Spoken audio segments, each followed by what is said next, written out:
नमस्कार मित्रांनो. आपण आजारी पडलो की लगेच औषधं घेत असतो. त्यामुळे होते काय की आपल्या शरीरामध्ये हे आजार दाबून जातात. कुठलाही आजार झाल्यानंतर लगेच औषधे घ्यायची नसतात.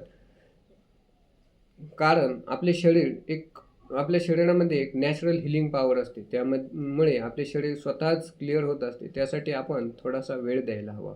परंतु आपण तसं करत नाही. सोबतच आपण जर वेळ वेळ तर द्यायलाच हवा, परंतु सोबतच जर आपण योग्य आहार घेतला, योग्य पाणी पिले किंवा सकाळच्या सूर्यप्रकाशामध्ये थांबले, योगा केला, प्राणायाम ह्या गोष्टी जर आपण केल्यात तर आपली जे शरीरामधली जी नॅचरल हिलिंग पॉवर आहे ही वाढते आणि आपले जे आजार आहेत, जे औषधांनी दाबून गेलेले आहेत, हे पुन्हा पूर्ववत क्लिअर होतात. म्हणजे आपण एक निरोगी आयुष्य पुन्हा होऊ शकतो. यासाठी आपण फक्त योगा, प्राणायाम, ध्यानधारणा, मेडिटेशन सोबतच योग्य आहार, पाणी, सूर्यप्रकाश हे घेतले पाहिजे.